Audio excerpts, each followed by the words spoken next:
pagi untuk kita semua. Terima kasih atas waktu dan kesempatan yang diberikan kepada kelompok kami. Baik di sini, saya akan membagi dalam 3 sesi, yaitu sesi pertama sesi pemaparan materi, sesi yang kedua sesi tanya jawab, yang ketiga kesimpulan dan saran. Baik, waktu dan kesempatan saya berikan kepada pemateri untuk mempresentasikan hasil. Yang pertama, jenis-jenis layanan pendidikan untuk anak berkebutuhan khusus. 1. Layanan prasarana dan sarana, yaitu dibagi atas 2, yaitu fasilitas fisik yang mendukung pembelajaran adalah ruang kelas yang dapat diakses, fasilitas toilet yang ramah disabilitas, lift atau ramp untuk akses ke lantai atas, serta fasilitas lainnya yang memastikan lingkungan belajar yang inklusif. 2. Teknologi dan alat bantu pembelajaran, yaitu penggunaan teknologi asistif seperti komputer dengan software khusus, alat bantu pendengaran, alat bantu penglihatan, atau alat bantu lainnya yang membantu dalam pembelajaran anak-anak berkebutuhan khusus. Yang kedua, layanan kesehatan dan terapi dibagi atas 3, yaitu terapi fisik untuk anak-anak dengan gangguan motorik atau kondisi fisik lainnya, terapi bicara untuk anak-anak dengan gangguan bicara atau bahasa, terapi okupasi untuk membantu anak-anak dalam pengembangan keterampilan motorik halus dan kegiatan sehari-hari. Yang selanjutnya, pelayanan kesehatan mental, mendukung anak-anak dengan masalah kesehatan mental seperti kecemasan, depresi, atau gangguan perilaku. Yang ketiga, layanan pendidikan khusus, yaitu kurikulum yang disesuaikan, penyesuaian kurikulum sesuai dengan kebutuhan belajar anak. Lalu strategi pembelajaran yang beragam, penggunaan metode pengajaran yang berbeda-beda seperti visual, auditif, atau kinestetik. Yang keempat, layanan sosial dan emosional, yaitu dukungan psikologis dan emosional, konseling atau dukungan psikologis untuk membantu anak-anak mengatasi tantangan emosional dan sosial. Lalu program keterampilan sosial dan kemandirian, pelatihan untuk membantu anak-anak berinteraksi dengan teman sebaya dan meningkatkan kemandirian mereka.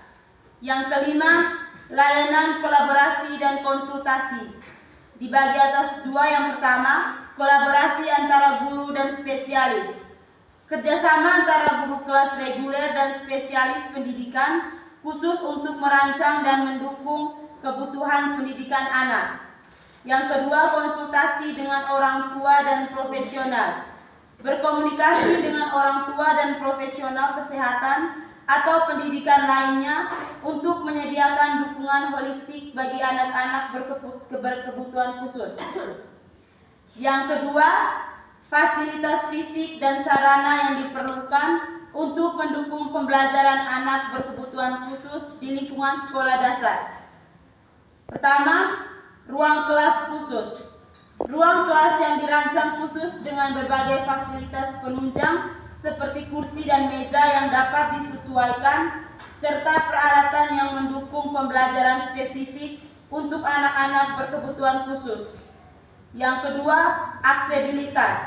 Pastikan sekolah memiliki akses yang mudah bagi anak-anak dengan kebutuhan mobilitas khusus seperti lift, rampa, atau akses yang ramah disabilitas.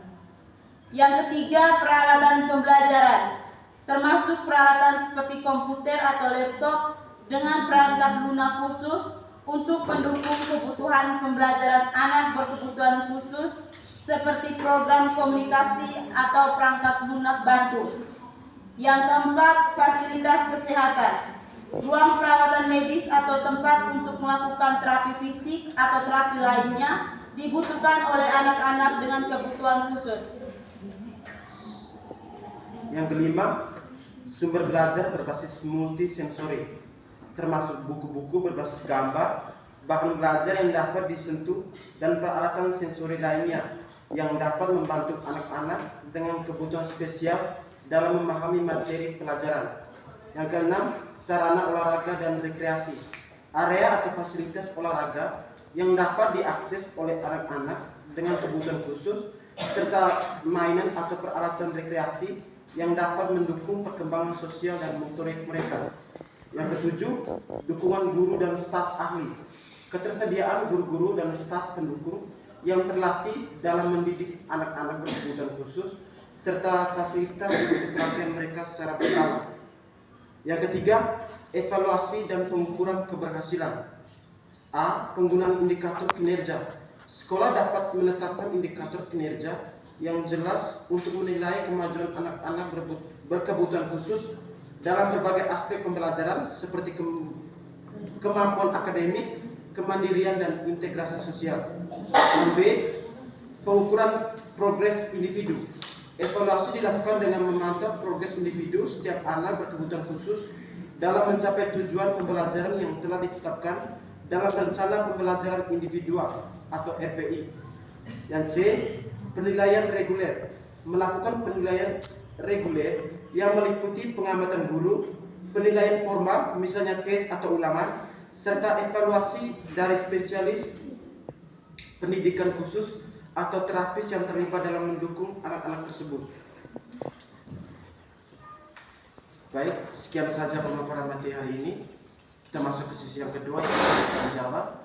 Untuk sisi tanya jawab ini saya bakal membuat pertanyaan. Waktu dan kesempatan saya persilakan kepada Umat untuk memberikan pertanyaan.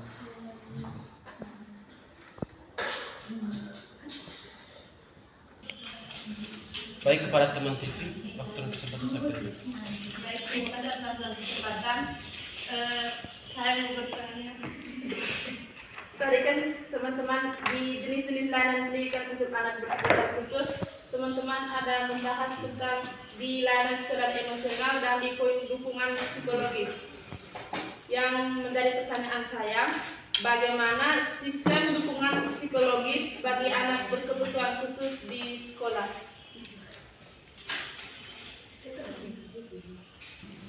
Baik, kepada teman Hasan, waktu dan kesempatan saya berikan.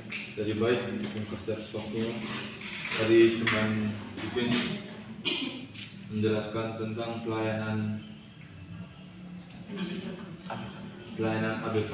Ya, di sini kita lihat pelayanan di sini contohnya di Jawa kebanyakan sekolah-sekolah yang untuk khusus untuk ABK lebih banyak di kota.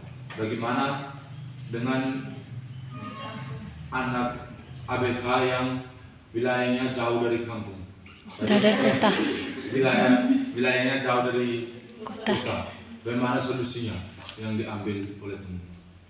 Sekian. Jadi baik, kami akan menjawab pertanyaan dari saudara itu. Dengan bunyi pertanyaan, bagaimana sistem dukungan psikologis bagi anak berkebutuhan khusus di sekolah? Sistem dukungan psikologis bagi anak berkebutuhan khusus di sekolah sangat penting untuk memastikan bahwa mereka mendapatkan perhatian dan bantuan yang sesuai dengan kebutuhan mereka. Ada beberapa komponen penting dari sistem dukungan psikologis bagi anak berkebutuhan di sekolah. Yang pertama, penilaian awal. Yang kedua, perencanaan individual. Yang ketiga, dukungan psikologis. Yang keempat, kolaborasi tim. Yang kelima, pendidikan inklusif. Dan yang keenam, pemantauan dan evaluasi. Baik,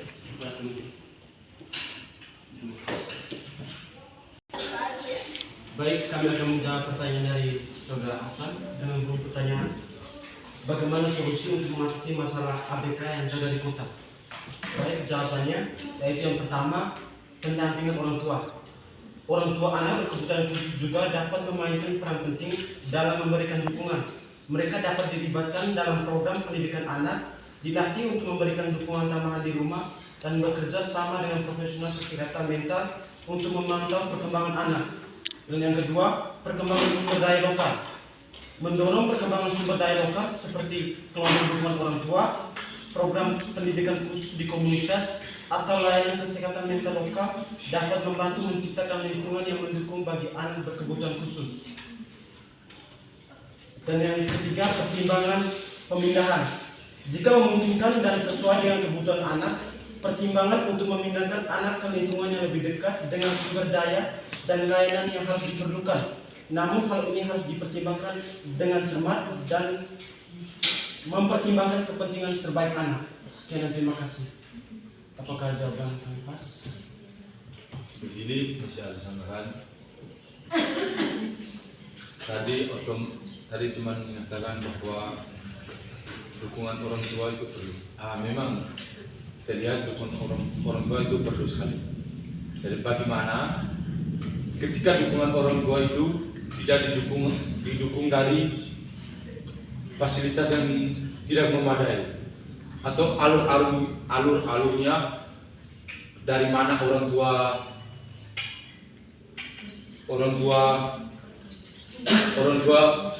tahu tentang yang pendidikan ABK.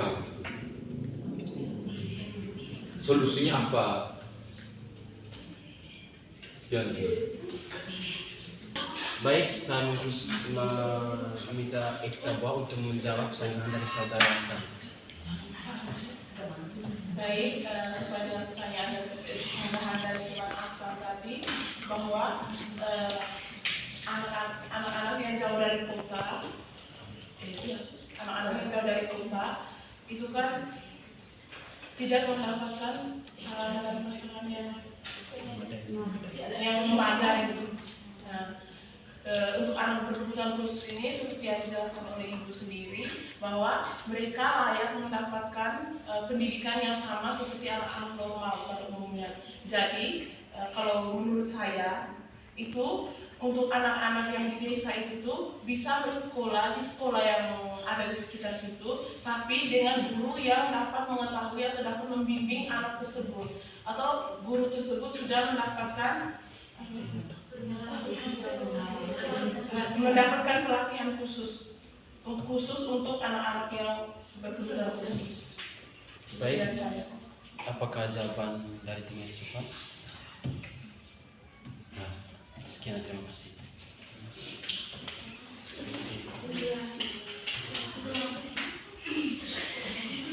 Baik, kita masuk ke sesi yang ketiga, yaitu sesi kesimpulan. Baik, kesimpulan, identifikasi telah mengungkapkan bahwa sekolah dasar telah memahami pentingnya pendekatan inklusif dan menyediakan layanan pendidikan khusus untuk anak-anak dengan kebutuhan khusus. Sekolah dasar telah menyediakan berbagai layanan pendidikan khusus, termasuk pendidikan inklusif, penyesuaian kurikulum, dan dukungan tambahan seperti terapi fisik, terapi bicara, atau bantuan teknologi. Dengan demikian, kesimpulan ini menunjukkan komitmen sekolah dasar dalam memberikan pendidikan inklusif dan mendukung bagi anak-anak berkebutuhan khusus sambil terus berupaya meningkatkan kualitas dan aksesibilitas layanan tersebut. Baik, itu saja sesi yang ketiga, sesi kesimpulan. Sekian saja hasil presentasi dari kelompok kami. Sekian dan terima kasih.